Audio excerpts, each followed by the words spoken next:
The Panthers moved to 1-3, becoming fourth in the NFC South after a loss against the Cincinnati Bengals. Ian, how you feeling? Man, I think there was a lot of good things to take from it. Obviously, a lot to improve on, but we got the Bears next week. I'm looking forward to it. I agree. Definitely not the most disappointing loss in the world. I think all fans and even the players know they can move on from here. So, you ready to get started? I'm ready. All right, let's get it. Touchdown, Carolina! You're listening to the Buzz Pound. Smith scores, and the Carolina Panthers win in overtime. A Queen City sports podcast covering your Charlotte Hornets and Carolina Panthers. Halliburton, nowhere to go! LaMelo's done it! LaMelo's done it! Hornets win! Here comes LaMelo. Score! And we're tied! Here are your hosts, Ian Blair and Cam Gardner.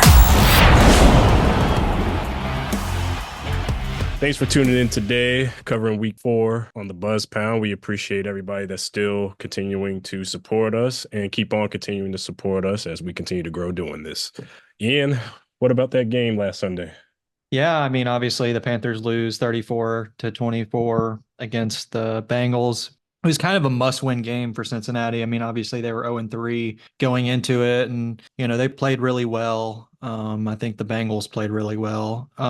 We played pretty good as well. Obviously, a game you don't want to lose, going down to 1-3 against a Bengals team that was 0-3. But obviously, the Bengals have some good talent on their team. I mean, I think we ran the ball really well. Obviously Chuba had 104 yards on 18 carries. Deontay Johnson had 7 catches, and Andy Dalton looked really good, I think. Obviously, we didn't get the win. The defense really didn't perform as best as we could have, but, it wasn't a horrible loss. It wasn't one of those losses where we didn't do anything on offense and it was just a long game. It was one of those, we kind of went back and forth with them for a little bit, and then, obviously they ended up getting the best of us in the end. But Cam, what are your thoughts on the game? Yeah, personally, I wasn't disappointed in this loss. I thought it was a very competitive game for the most part. I mean, we came out pretty strong. What I hated, though, more than anything, was that first drive. We got to the 1 yard line, and they got us from getting in the end zone. I texted you right away when that happened. I liked how we looked. I mean, outside of that one interception Andy Dalton threw, which in a way wasn't 100% his fault. I think it got tapped up in the air, and they Yep. ended up Yep. catching it. Yep. So I'm not going to completely blame that on him. But like you said, he looked good. We're talking 25 completed passes out of 40 attempts, 2 touchdowns, and again, that one interception. I mean, that was another good showing from him. He had everyone else looking pretty solid. Like you said, Chuba Hubbard on the rushing, 18 carries, 104 yards, 1 touchdown. On the receiving side, Deontay Johnson was cooking. He had 7 receptions, 83 yards, 1 touchdown. Xavier Leggett, 6 receptions, 66 yards and 1 touchdown. And even on the defensive side, it wasn't terrible. Xavier Woods, he had 7 tackles, 3 assists, and 1 interception. And kind of on the unfortunate news, we found out we lost Shaq Thompson for the season, to a Achilles injury, which was honestly my personal person. I said that needed to step up. I think we both agreed on that earlier on when Derek Brown went down, and now our other veteran went down. So defense is really going to have to make up for that because those are 2 key pieces. But overall, I thought the game was pretty solid. Like I said, I mean, I wasn't disappointed, I think, from what I saw most. And I was actually in Carolina for the game. I was with my family this past weekend back home for a little bit. And most people weren't really disappointed about it just because it was competitive. We kept up pretty good on the final score being 34-24. We had chances where we could have, caught up. We had a few missed catches there. I think there was one early in the game by Deontay Johnson. You probably know which one I'm talking about. Yep. On the I sideline. can't remember. Yeah, toward the sideline. And, that could have been a changing factor catch in the game. But nonetheless, I'm very proud of those guys and Dave Canales for the way they, pushed through that game and kept it competitive. Yeah. I mean, obviously, I have some question marks on the defensive side of the ball, especially after losing Shaq Thompson through week 4, going into week 5. We're 31st in the league in sacks, only having 5 sacks. We didn't have any last week. I mean, that's a kind of a concern for me, especially, I mean, whenever you trade away your best pass rusher and Brian Burns this past offseason to New York, the Giants, it's just one of those things that we're not getting a whole lot of pressure on the quarterback, and they're able to sit back and throw. On the opposite side, our offensive line's playing really well this year. It's one of those things that our offensive line didn't give up. I don't think they gave up. I think I saw something where they didn't give up any pressures last week or something. I don't know what the stat was, but our offensive lines looked really good this year. I'm glad, we spent the money on Damian Lewis and Robert Hunt this past offseason. I think they were very vital additions to the team, definitely protecting our quarterback. And Andy Dalton, like I said earlier in the pod, has looked really, really good up to this point, in my opinion. Obviously, he had the interception, which really wasn't his fault. Ike Ekwonu got beat, left tackle got beat, and the defensive end made a play on the quarterback and tipped the ball up, and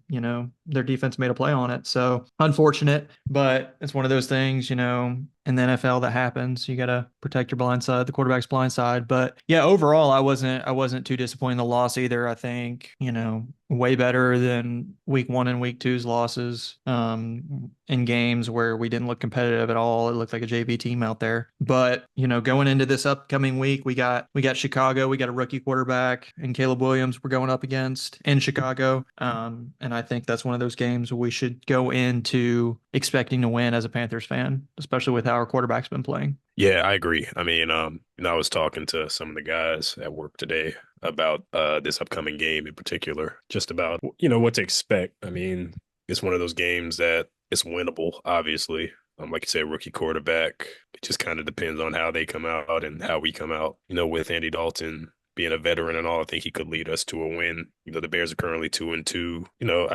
It's one of those games. I hope we can win because I want us to get a few more on the board before we get too deep in losses, personally, because we're already at 1-3. And, the schedule isn't going to get easier per se. I mean, we've got some other competitive teams we're going against this year. So these are one of those games that I feel like is a must win for us at least. They just played the Rams. I think they won. Yeah, they won that game 24-18. Just to go over little player stats. Caleb Williams, he was 17 for 23, 157 yards and 1 touchdown.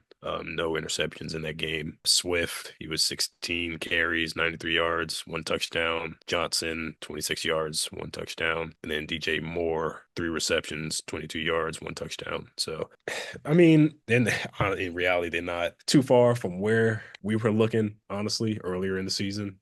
Once we made a change at quarterback, I feel like our stats changed a little bit on the offensive side. So hopefully we can pull this win off this upcoming week. Like I said, it's one of those that I feel like is a must win for us as we still have competition coming up. Yeah, I agree. I mean, obviously, as we're recording the night we're recording this podcast, the Buccaneers play the Falcons on Thursday Night Football, which is obviously a big game, interdivisional game. And obviously, it's going to be interesting to see kind of some teams that are in our divisions, see how they look and things like that. But yeah, I agree with you, Cam. I mean, this is if we want to be competitive this year, this is one of those games we can't go to 1-4. It's one of those games that rookie quarterback we're up against. Andy Dalton's a veteran, albeit not one of the best quarterbacks in the league, but he's been around a long time. And one of those, hopefully he could outduel Caleb Williams, early in his career. I'm a big fan of Caleb Williams coming out of USC in Oklahoma. I think he has a lot of talent. The play calling for the Bears early in the year has been very conservative, especially throwing the ball. Kind of like it reminds me a little bit of what we were doing with Bryce. A lot of short passes, a lot of easy reads, things like that. Kind of what, the Bears are doing for Caleb Williams. But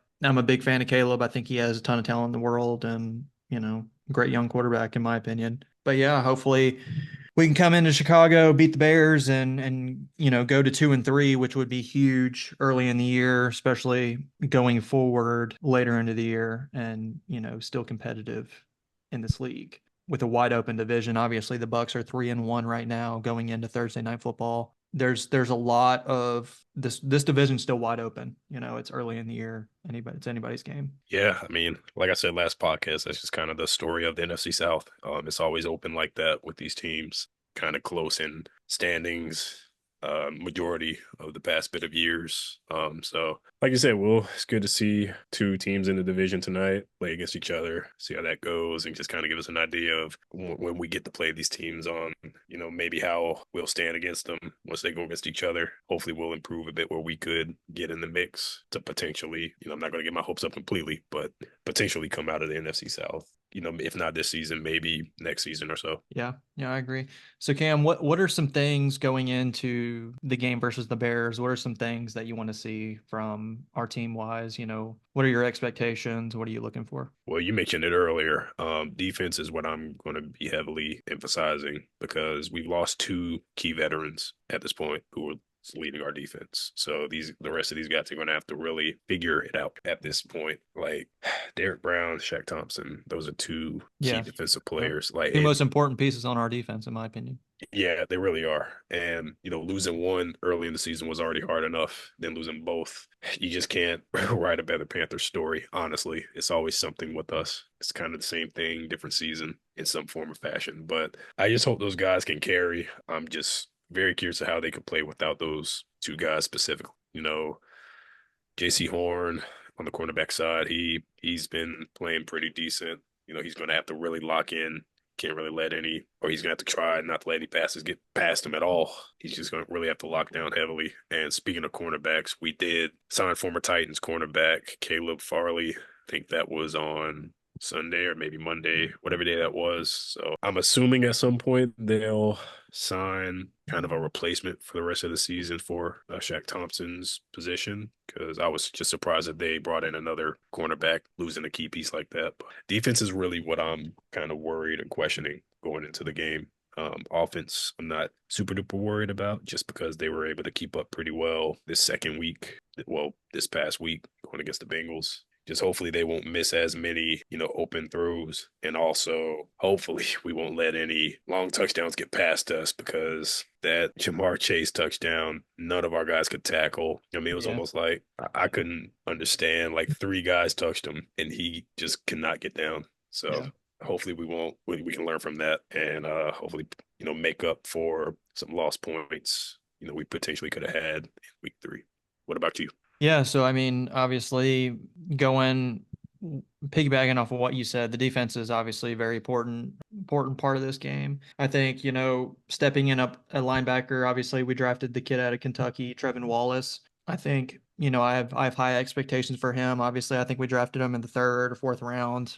Correct. I could be wrong on that, but has a ton of talent at linebacker. Obviously, young kid. We've seen him play a little bit. He flashed in the preseason, made some plays, but obviously he needs to, step up and grow up pretty quick, because there's going to be some big shoes to fill covering in for Shaq Thompson. Obviously, like you mentioned, we signed Caleb Farley, former first-round pick for the Titans. Really has dealt with injuries his entire career, even going back to college at Virginia Tech. Big kid.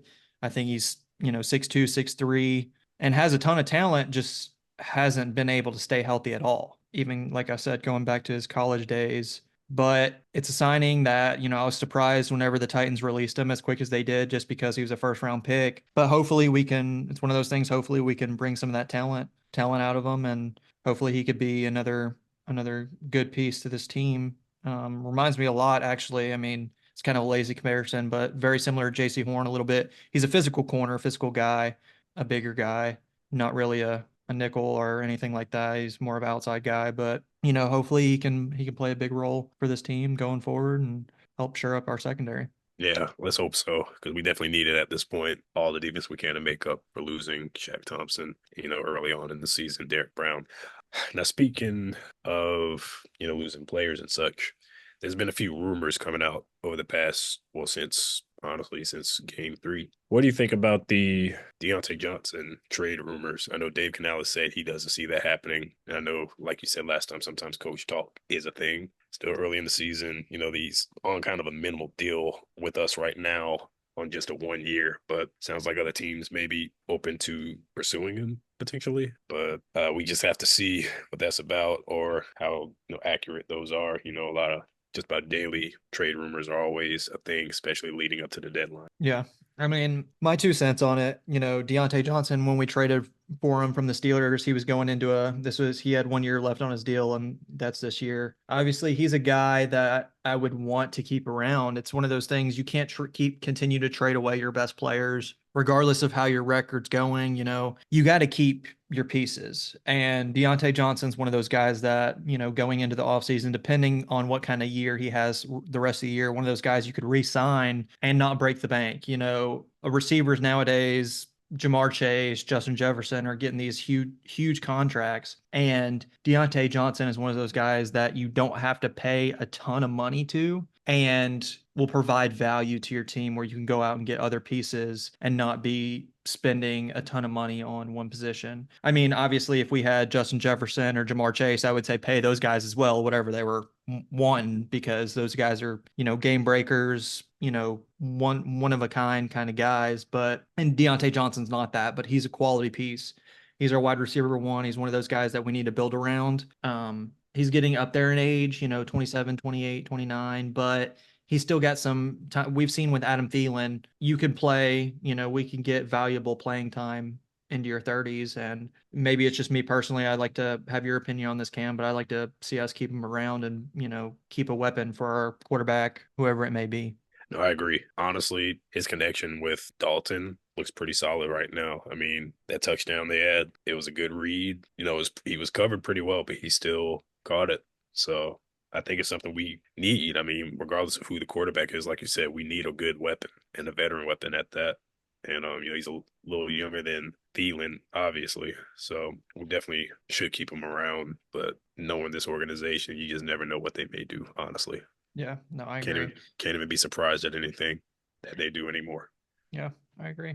I mean, speaking of receivers and, our veteran guys, Xavier Leggett looked great this past Sunday, in my opinion. Obviously scoring his first touchdown of his NFL career, riding, what's his horse's name? Dollar? Something like that. Yeah. I love the celebration. My point being, I love the celebration, after he scored his first touchdown in the NFL. Looked really good, had 5 or 6 catches, as you mentioned. And one of those things you wanted to see him break out a little bit. Obviously draft him in the first round, trading up for him this past draft, out of South Carolina kid. We love to see those kind of guys. JC Horn as well. We love to see it, but looked good. I was impressed. Hopefully we could see his development, continue moving forward. And yeah, I mean, I was excited to see him. Giddy up. That's all I can say. Hopefully we'll see many more of those moments again, because it should be only up from here for him. He looked really good, and hopefully he just continue to grow from there. I think, having Dalton playing right now is good for all those guys right now. Just the energy of the team is still different than what it was, and even most of them after that loss seemed like their spirits were in better compared to the first 2 games, just because there is, at least right now, somewhat of a direction they can go, utilizing all their weapons, the proper way right now.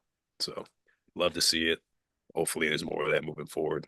Yeah. So let's transition to some basketball with the Hornets. So I'm sure the basketball world knows of the trade with Karl Anthony Towns and Julius Randle and Dante DiVincenzo from the Knicks.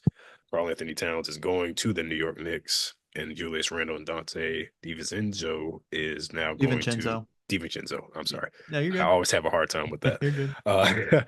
Now they're heading to Minnesota, and Charlotte actually got some assets out of that trade. We are receiving 3 second-round picks, 2 from the Knicks and 1 from Minnesota, along with Daquan Jeffries, Charlie Brown, and Dwayne Washington Jr.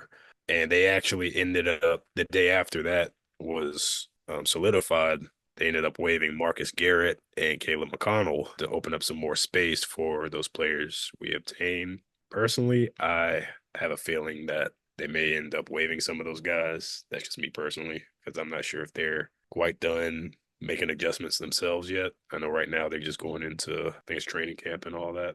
So I think they're at Duke doing that. Them Dukies, boy, I just can't stand them. But we got some products from them, so I can't hate them too much. Then just looking at some footage, we saw Kemba Walker out there working with LaMelo. I love to see it. Saw his staff photo. I'm just glad to see him back home in the purple and teal. he was Charlotte for years, and I'm just glad he made his way back somehow, even though he's not playing. I think his contribution to the team as an assistant coach can really be beneficial. It really made me happy seeing him back because I hated when he left. I think the guys can get some good development. Hopefully, Mark Williams can stay healthy. Melo Ball, hopefully, he's the one that we really hope can stay healthy, as he's had ankle injuries all, pretty much his whole career so far. I really like where the team seems to be going. They had media day. Everybody looked fire in the uniforms. Yep. Again, I will always say it, that teal and purple, the best colorway in the Yep. NBA, hands down. The pinstripes, just the pinstripes, clean jersey. You just can't beat it at all. So, what are your thoughts on everything? Yeah, so I mean, obviously, I would agree with you. I can't claim to know too much about the guys. When I saw the news, I didn't really know who we traded for. I think maybe some salary moves, maybe. But yeah, I wouldn't imagine those guys would play a big role on our team moving forward. Obviously, Mark Williams I believe he's dealing with an injury right now. I could be mistaken, but according to him, he's going to be ready by regular season. So let's hope that's true.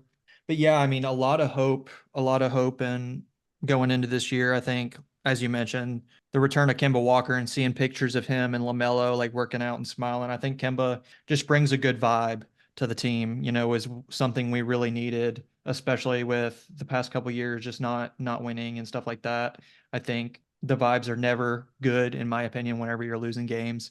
And if they're good when you're losing games, that's a problem. But Kemba is a great vibe, in my opinion. I just love to see him working with the guys, and obviously holds a soft spot in my heart. I know yours too, just being a Hornets and being one of the best Hornets we've seen and growing up watching them and everything. But yeah, I mean, I'm looking forward to this upcoming basketball season. I'm hoping, as you mentioned, if injuries can stay away, if the injury bug could stay away, we should be in for a much improved season. Yeah, hopefully so. Now, I do have a question for you, and this comes from Jeff Peterson, who is our executive vice president of basketball operations. He made a statement, and the reason why I'm asking you this is because his statement included one of your players that you stated on one of the past episodes about being one of your players you're going to watch out for this upcoming season. Do you think that Trey Mann could potentially be a candidate for most improved player? So I actually saw that. I saw that report. Yeah, so I thought about it a little bit. I mean, I'm a big Trey Mann guy just because he's a great scorer, and kind of reminds me a little bit of Malik Monk, a little bit, good scorer, not the best defender or anything like that, but can put some hoops in the basket. But yeah, I mean, most improved, it's one of those things. It depends on how much he plays. If he plays, which I would expect he plays a lot and plays a big role for our team going in this year. But yeah, I mean, I guess most improved is not out of the question. I could see it. It's one of those things, there's a lot of guys that every year that are in the running. And as you know, the Hornets don't have a whole lot of, they don't get a lot of the votes that they deserve oftentimes, especially for all NBA and things like that. But yeah, I mean, definitely hoping for the best for him and hoping for a breakout year. Obviously fun to watch, and I enjoy watching him. But yeah, what are your thoughts on that? I mean, I'm not going to count it out. Like you say, he's a great scorer. Definitely, I was shocked when you just said, because I agree. But he definitely reminds me a bit of Malik Monk in a way, just the way he can contribute toward our team. And he's in a great situation to be able to, advance a little bit, hopefully get a bit of playing time and just get better. All those guys, I think they have an opportunity with this new team being led by Charles Lee. I think he will know how to utilize the guys very well, especially coming off championship winning team. I think he's seen what it takes. Not saying we'll get there, which, obviously we won't this year. Hopefully one day as a Hornets fan, that's what we hope. But hopefully he'll lead the team in the right direction with this core, these core of guys somewhere down the line. And I think Trey Mann will be a big factor of the team because he can obviously score. If he just gets used properly, I think he could definitely become a candidate. Like I said, I'm not going to count it out at all. Not many people pay attention to us, but I will say anytime we've had a player that, played very well. They always got noticed, whether it was obviously Kimba, he was an all-star for a few years. But yeah, I mean, I'm not going to count it out completely. I'll definitely consider him a candidate. So I actually have one more question for you. There's something we both can piggyback off each other. So Miles Bridges made a statement, pretty bold statement at that. He actually said that he wouldn't be surprised if Brandon Miller is an all-star starter. Now, I think that's a bit of a stretch, the starter part, but I think him or LaMelo both could be all-stars if they actually have a great year. Because I'm expecting a lot from Miller, especially the way he came out last year. Yeah. Yeah. I mean, I don't, all-star starter is a bit of a stretch. I think, hoping Brandon Miller takes that next step and is obviously great player for us and he could be the franchise guy. Hopefully he takes that next step. And I think a win for him would be a huge win, would be making an all-star team. Making the all-star team, not even, if he's not a starter, I would be happy with just making the all-star team in general. But yeah, I mean, obviously looking for a huge, huge year out of Brandon Miller. And I'm excited to see what him and LaMelo can do both on the same court at the same time. Would be huge because obviously they practice together and everything, but they haven't played a ton together in actual minutes for the fans to see on TV. And I'm looking forward to seeing them and see what they could do together and obviously hoping for that next dynamic duo. But yeah, I'm really, really excited to see them. And I don't know about, Brandon Miller being all-star starter, but I would be ecstatic if he made an all-star team this year. No, that's definitely a stretch. I'm not thinking that far ahead. I just hope he can at least make the roster, him or LaMelo. And honestly, just this past weekend with Media Day gave me a good feeling seeing kind of a revamped team, especially with that photo of Charles Lee, LaMelo Ball, and Brandon Miller together. Because that's the new faces of the franchise. Steve Clifford, he's got a different role in the organization. So hopefully with new coaching and hopefully these two players are predominantly healthy all year and can actually, like you said, play full minutes together. We can see what they can do together because I really think they could be dangerous. Mm-hmm. Yeah, for sure. All right, Buzz Pound. Well, we appreciate y'all hanging out with us for this episode. We really, really enjoy doing it. We appreciate all the feedback we've gotten from each and every one of you. As always, you can follow us on X and Instagram at BuzzPoundPod, and you can listen to our podcast on both YouTube and Spotify at BuzzPound Podcast. And until next time, we are the Buzz Pound. Keep pounding in Buzz City. Right! Thanks for tuning in to this episode of the Buzz Pound. Be sure to subscribe, leave a review, and let us know what you thought of this episode. Until next time, this is the Buzz Pound. Touchdown!